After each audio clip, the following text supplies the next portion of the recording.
just go directly to the questions. I just don't want to take a lot of your time. Before that, I'll just introduce you to my audience or my subscribers. Okay. I assume your name is Joe, if I'm not wrong. Yes, my name is Joe. So I was browsing YouTube today, and I know most of the people who make content in English in YouTube.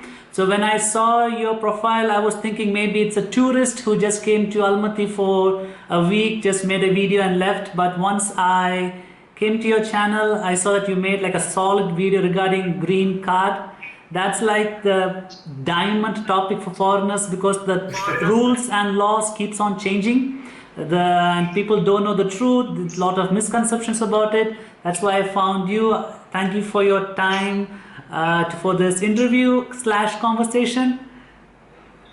My pleasure. Okay. So could you please introduce yourself? Who are you? What are you doing here in Kazakhstan? Well, that's a very good question. Who am I? I am a god. But no, jokes aside, my name is Joe and I'm from Florida, United States. So how I ended up here actually was by sheer accident. As a matter of fact, I planned to make a video on that because I had some people asking me. So how I ended up here is actually pretty funny. But who I am, just your typical English teacher, you know, foreigner that went to a foreign land and fell in love with the land and decided, hey, this could be my home. Now, as far as what I do, I'm an English teacher. I actually used to teach English in Beijing, China. And up until recently, my contract ended before actually all the mess that's going on around the world now happened. So everything just played out just so perfectly for me because my contract ended and then this whole mess broke out. So I thought, hey, that's the end of the road for me because 5 years in China, that was a lot. And so I decided, and I come in and out of Kazakhstan because obviously my wife is Kazakh, and I've made a lot of friends here, and her family are amazing. So I feel like I'm at home. And yeah, that's pretty much how I ended up here. I think for you it's at least one step easier because you are from a country where Kazakhstan gives 30-day free visa. I think Indians don't have that stuff. You know, at first actually it was 15 days, okay. Which was kind of absurd because that's just 2 weeks. And I'm like, Kazakhstan is the 9th largest landlocked country in the world. You're giving me 15 days to see all that I need to see? That's absurd. So I don't know when it came, you know, as far as conversation for them to change it, but they did, and they did give us the 30 days. But yes, I do know the frustration that you speak of because believe it or not, the U.S. can't go to every country in the world without a visa. I didn't want to go to your country. Yeah, you need a visa. But at least it's easy in India now because they heard a lot of people complaining about this, and at least they're trying to do e-visa for foreigners to come to India. But the issue is they want the Indian credit card to work on the website, which is it's welcome to India. I got you. Well, hey, you know, at least the first step has been taken to make things a little bit easier. Because when it comes down to it, if it's easy to do, more people will do it. Okay. I know I had my share of difficulties, that's for sure. So you said you have been working in China for 5 years, and what pushed you to completely move your life to Kazakhstan, not like work somewhere else, visit Kazakhstan? What made you the push? Like it's not an easy decision, and we all know that. That's why I'm asking, what pushed you to like permanently change to Kazakhstan? Well, that's actually a very easy question to answer. It wasn't hard to make that decision, to be honest with you, because when I came here, I realized like, you know, Kazakh people are very friendly and open, you know, individuals. And so when I got here and I noticed that life here is actually pretty, you know, I'm not going to say easy, but it's pretty acceptable, right? And so when I came the first time, and this is the funny story actually. All right, so I'm looking at the map, right? Because I travel every New Year's to a different country. I spend New Year's in a different country every year. I never spend it in the same country. And so I'm looking at the maps, right? And I'm looking at Eurasia, and I start saying the country names. I'm like, Pakistan, Afghanistan, Kyrgyzstan, Tajikistan, Kazakhstan. I'm like, oh, I like the sound of that. Kazakhstan, right? And so I bought a ticket and I came.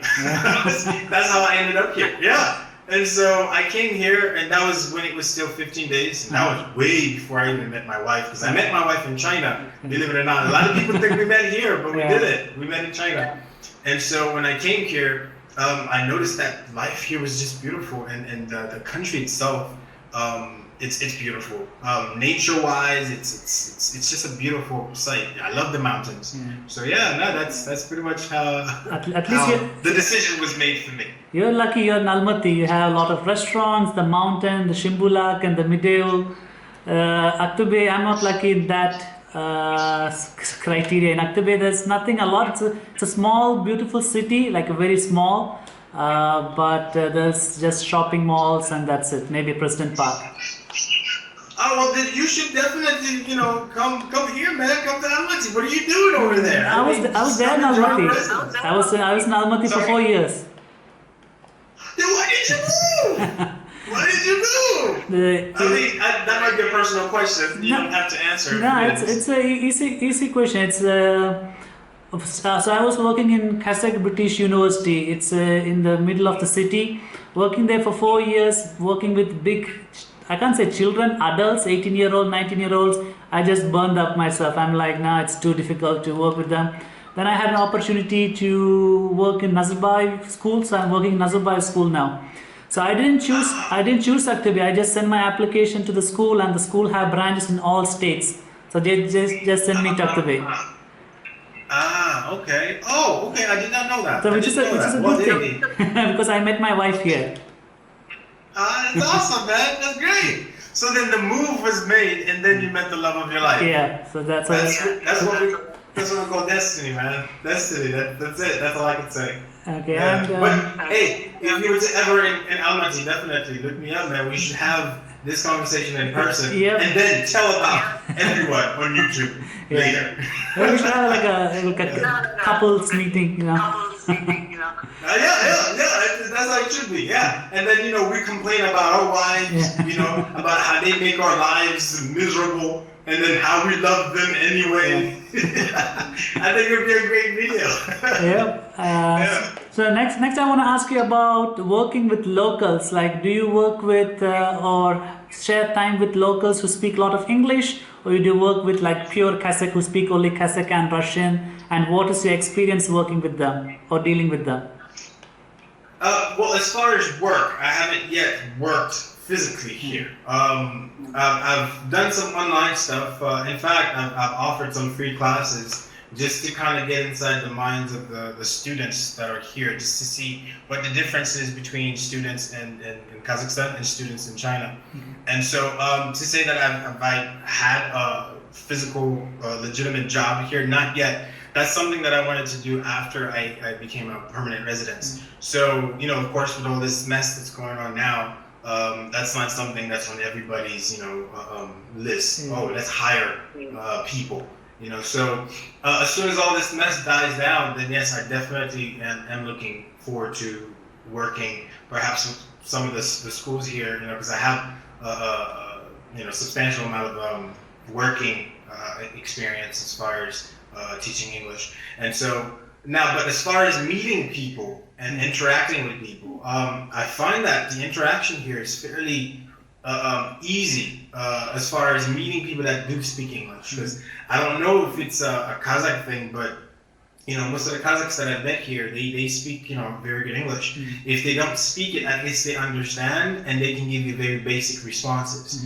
And lucky for me, I do speak 4 languages. It allows for me to understand a fair amount of what's being spoken in Russian. So sometimes, and quick joke and story actually, my wife's mother, my mother-in-law, sometimes if she wants to tell my wife something and she doesn't want me to know, she will speak Kazakh, because she thinks that I'm lying about not being able to speak Russian. And she does it, of course, in a cute way. It's nothing where she's saying something bad. Like she will probably ask my wife, like, does he want something to eat? But she doesn't want me to understand, so she would say it in Kazakh, right? So it's nothing bad. So with that, life for me here is fairly, not easy, but it's okay. I get by, and with the help of Google Translator, you can go anywhere in the world, man. This is the situation is same for me because I understand Russian. I cannot say I understand, but if someone is speaking in Russian, I won't be able to understand the word by word, but I can understand the general theme and the direction the conversation is going, which is good enough for me because the place I work, the environment is, let's say, 80% English. So even if it's outside, I can understand the topic if it's going in a good direction or going to a bad direction. That's a good thing. Yes. And the Kazakh people are very expressive too, so you can see it from their body language as well. And I also had the same experience with the mother-in-law. Technically, we are a Kubala. You know Kubala? Kubala means it's a son-in-law in Kazakh. Oh, I didn't know that term. I know Baja. So when my mother-in-law, she speaks in Russian with my wife, and if she wants to discuss something that I don't want to know, like again with the food or something, they go from Russian to Kazakh and from the Kazakh Russian back, which gets my attention because living in Kazakhstan for 8 years, my ears and brain are programmed to avoid the Russian conversation, because if I'm sitting in a meeting and I hear Russian, for me, I can't process them. Unless someone look at me, speak to me, and I look at the mouth, then I understand what they're speaking. So once it's a mistake. So if they move from Russian to Kazakh, that gets my attention. I got you. But funny enough, though, like that you said that is, another story, and I guess I'll have to make some videos to add these stories because I have quite a few, so I'm dropping them on your page today. And so I'm at the airport, right? I'm leaving. I'm going back to China because I came here to see the family because I told you I come in and out. And so I got to the airport and I gave the young lady my passport, and that's after going through security, where they have you remove your shoes and all that. And so I gave the young lady my passport, and then she's laughing, and then she says to the other ones in Kazakh, right? Something in Kazakh, and she says da da da da da da da da. And then I heard the word urkin, and then I heard moran, and I know both of these words. That's big nose.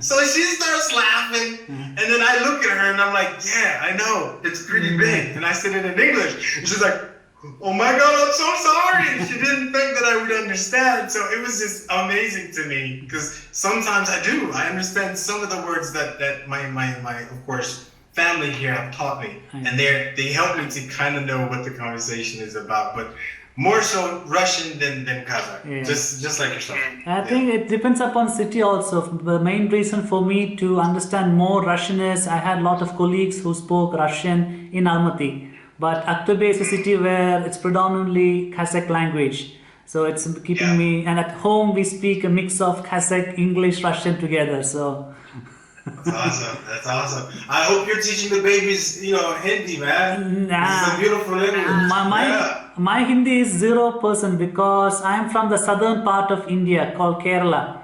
So Kerala we speak completely different language called Malayalam. Okay, I didn't know that. But then again, India is a very big place, so I should have assumed. Big, diverse place, diverse. People don't understand because, so when I meet Kazakh friends, they say, do you speak Indian? I said, there's no language called Indian language. Each state has its own. Good. That's how you teach them. Yeah. It's not being mean. It's just how, and then sometimes, you'll find folks that do come to me actually and they say, do you speak American? And then I'm like, I get it. I see why you would say that, because you can say, do you speak Chinese? Chinese. And you're Chinese. I get that. But even that itself is wrong, right? Because the language is Mandarin, right? So even that in itself, so I can see why people get complacent sometimes and they would say things like that. And I just, let it slide. But you're from the South, man, but you lighter than me, bro. How did that happen? exactly. I think I'm just sitting directly in sunlight. I got you. Yeah, man, let's go. I like that. And so the next question I have is, what was so you did your research, you searched everything internet. So once you came to Kazakhstan, what was your biggest culture shock? Like what made you feel like wow? Culture shock. Well, the beauty with Kazakhstan is that they're very westernized, and the mentality here is very circular, and it's not as people think as when they think of Kazakhstan, because they think, oh, Kazakhstan is a Muslim country, so they sometimes think that everyone walks around here with burqas and other things, and so oftentimes I have to explain to people that don't know, that's never been here, that the mentality here in Kazakhstan is very circular. And so what you do find sometimes, it's different areas that have their own ways of doing things, either a little straight or a little bit more lax. So I would say my biggest culture shock here was, and you will know exactly what I'm talking about, but the viewers that have never been here will not know, and they don't have to know, is how easy it is to get out of trouble. Yeah. I think you know what I mean, right? You just have to say the right words and have the right things, and then you can kind of get out of trouble. Because in the U.S. they don't play that, man. Yeah. They don't.